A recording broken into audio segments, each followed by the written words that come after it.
Well, Ashley was an exceptional child. She loved Disney. We went to Fort Wilderness so often and then got to take the girls there as well. She loved the beach. We were there every day. If not that, she was in the pool like a fish. She came home from kindergarten after 3 months and said, "I don't have to go to kindergarten after lunch anymore." I said, "Why?" She said, "Here's a note. I'm so good at reading that I get to go to other classes and read to the kids that can't." The note actually said that Ashley finished her work far before everybody else and that she was bored and talking, so they made up a program where she can go read to other children because she read so well. She started high school not very happy with all of us. Third day in, I picked her up and she was all smiles.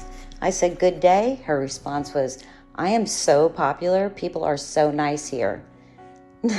Not much later, she told us about a boy she likes, stated they were just quote unquote talking. His name is Gunter. Of course, she started dating Chase. They were dating about 2 months when she returned and said, "Mom, I just want to let you know I'm going to marry Gunter." I looked at Lloyd and I said, "She probably will." Many more memories after that, but I'm going to leave you with that one because it's a good one, and leave it to the kids that took her through high school and college. Thank you all for the love, support, and prayers you have all given our Ashley. God bless. So I remember when Ashley moved to Blairsville. I think everybody does, because when you move from out of town, especially Florida, people notice. It's a small school, small town. And we actually met and clicked pretty instantly, actually. Her personality, her laugh, her smile, we're all very attractive. So we got along great. We became really good friends. She would be the first one to tell you that I needed convincing that I needed a girlfriend at that time. But, gladly she did convince me, and, I don't think I realized how lucky I was at that time. Just the life that would unfold, from that time is pretty wild to think about. You don't think big picture like that at that age. I met Ashley when she moved to Blairsville in 2000. My first impression of her was that she was this cool new girl from Florida with blonde curly hair. She wore this gold necklace that said Ashley, and she had a car when she was 15, so I was really impressed by that. She was very outgoing and quickly became a part of our friends group. Ashley had this way of being grown up when we were not grown up. She knew just the right thing to do, or how to scare you into submission, how to take care of a situation, and how to make you feel safe. She was certainly a den mother to many of us throughout the high school and college years. We graduated, got our first jobs. Well, we got married first, and then first house, then started a family. It really was a no-brainer. We were both ready to be parents. I knew she would be an amazing mother just because she has always been a motherly figure her whole life. So it was definitely natural for her. On the other hand, I had no idea what to expect. But she definitely coached me through a lot of it. I remember when we brought Kaden home, she just, had everything set up already. Clothes and her rooms already, set up and everything. Just stuff I would not have been able to do without her. So yeah, and motherhood for her was everything, really. That's what she lived for, and she did it well. She did it really well. Ashley and I met when she moved in next door to me. I was really excited. We had just moved in a few months prior to them, and saw all the different families that came in and out, looking at their house. And when I discovered the moving trucks moving in one day, poked my head out the window and realized that it was a family with a little girl the same age as mine. So I automatically got really excited about that.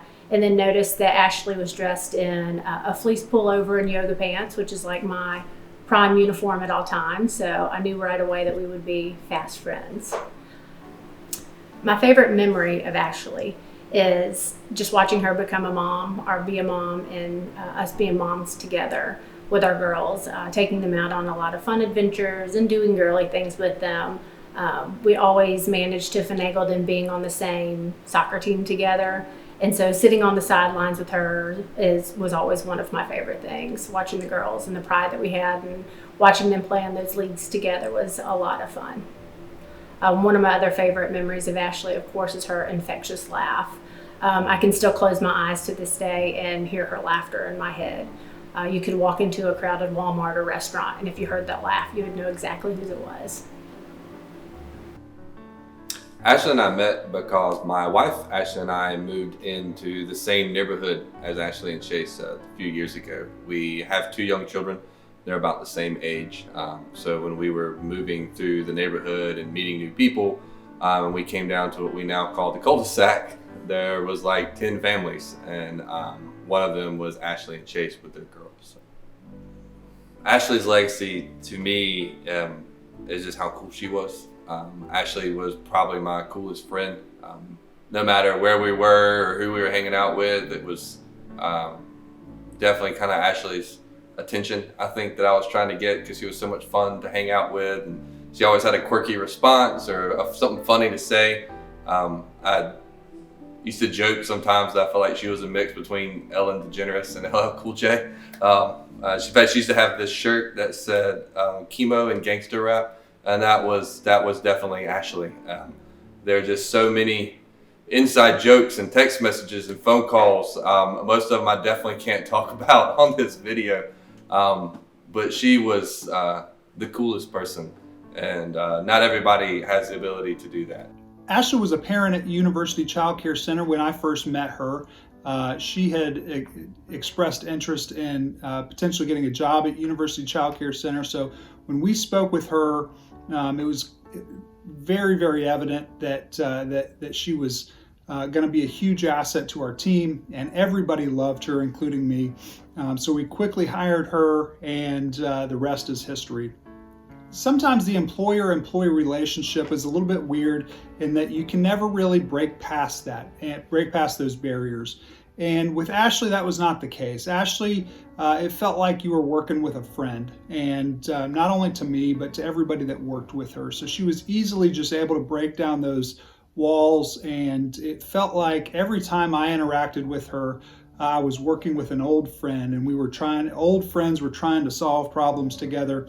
And it just made the work environment a tremendous place, somewhere where I think we both loved and going into work every day and working together. That was the base of our relationship, and I knew that she had a far-reaching impact there. But every time I got to see Ashley in other capacities of her life, I could see that her reach and her impact went way further than the impact that she had just in the capacity that I knew her from, and that always made me so proud. She was a leader, and that will always be remembered about Ashley. She was a leader, and Ashley was just a fabulous person and a friend, and we will love her and we will miss her, and we will always have her family around to continue the legacy, and I'm so fortunate and grateful for that. I had a chance to meet Ashley when we moved into our neighborhood. We were actually neighbors of Chase and Ashley, and we lived 2 doors down from them. And one of the things that bonded us was our girls. And the fact that I was a new mom and I felt like I was clueless when it came to motherhood and what I was supposed to do. But soon we quickly bonded and realized that we had a mutual love of life and laughter and leadership development and really lifelong learning. I can remember one day sitting on our back patio and watching our girls play, and when we were there, she looked at me and she said, "You know, Meg, really 2 things in life that are most important to me when it comes to my girls. One is I want them to know who they are, but more importantly, I want them to know whose they are, and I want them to have a lifelong relationship with Jesus Christ." Because we all know that she had oftentimes undeniably hard times that she had to live through. And so I look at that and I think about the strength that she walked through in the darkest moments of her life and was able to find strength in those moments through salt and light and through her relationship with him. I also loved Ashley's bravery and determination. Many of you know that Ashley and her family suffered tremendous hardships. It was surrounding one of these devastating times, the loss of her daughter Callie, who was stillborn at almost 39 weeks, that Ashley really began to lean into Christ for the first time. I was concerned that such an unexplained loss would lead her to question the gospel, because how could it not? But instead, she was brave and determined to reconcile the two. Reconcile this painful, broken world and the death of her precious daughter with the eternal hope that we have in Christ. As young and new as she was in her faith at that time, she put her faith to the test. And I'm still in awe of that bravery.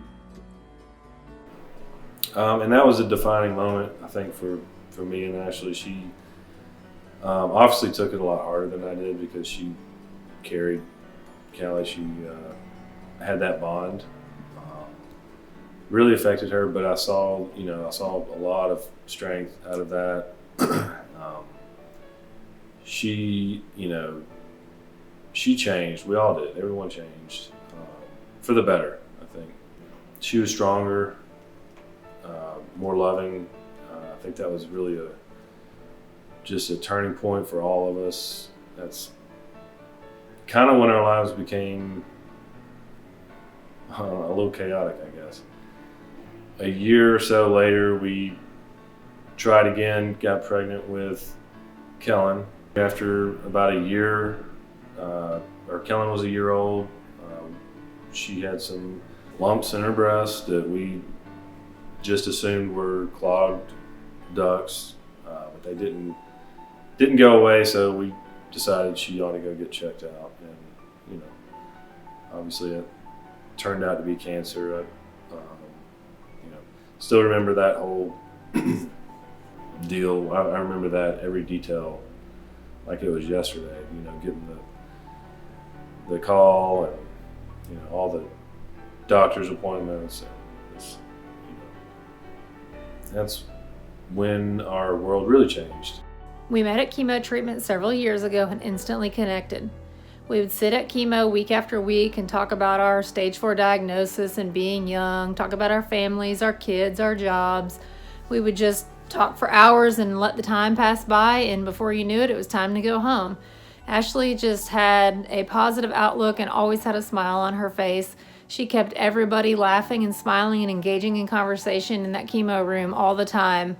And most of the time it's quiet and kind of dreary in there with people not feeling well and everything. And Ashley would come in and light up the entire room and have everybody talking with her, laughing with her, joking with her. And she just always had such a great personality and a great outlook on life. She was the queen of the Snapchat filter. She'd always keep me laughing, sending me Snapchat videos of herself singing rap songs or just making jokes or being silly about her chemo side effects or symptoms going on or just anything going on in her life. And they would always just crack me up. I still like going back through our text threads now and reading all of our text and looking at the silly videos and photos she used to send me. It's unfortunate how we had to meet, but I'm so thankful that Ashley was put in my life. She taught me many things along the way. She taught me how to be brave and to keep fighting and always, go about it with a smile on your face and live every day, like it's your last. Live in the moment, make the memories with family and friends, and that's exactly what Ashley did. So one of the things that I really admired about her is her ability to turn her mess into her message. And she was able to take her talents of writing and became a voice for the voiceless. And so she developed a platform with her blog that Who's Got Time for Chaos and Cancer. And she constantly updated us about the trials and tribulations, as well as added in her undeniable humor into those moments. But more importantly, she educated us and she led by example. As a physician myself, we had countless talks about the details, the workups, and the prognosis of her disease. As a sister in Christ, though, we had had even more conversations that reached the depth of our friendship. Although I had been a Christian myself for over 2 decades at this point, she began teaching me how to really, truly grasp our hope in Christ. Here was a 34-year-old girl staring death in the face with a broken and diseased body, but rejoicing in heaven. I want y'all to know, I want to boldly tell you, she was not scared of dying. Did she have fearful moments? Of course she did. But at the core, she had trust. That is how brave she was in Christ. She was not worried about herself, but she was worried about her parents, her brothers, Chase, and the girls. I think she held on as long as she could for them. I remember in the midst of one of those gut-wrenching conversations that she was assured of her salvation, but mourned the grief that she knew Chase and one day the girls would feel. Once again, she was being that den mother for those she loved the most. And I saw the pain and the sadness and everything, but after all that was just incredible strength, faith. She still had her sense of humor, and she was still, just bright and would light up a room. Until the very end. So I think she handled cancer with grace, and she was a model cancer patient, honestly. She inspired so many people. Just through her blog, through her videos, through her pictures, just meeting people. She was definitely a huge inspiration. And I'm just blessed to be, able to say she was my wife and the mother of my children.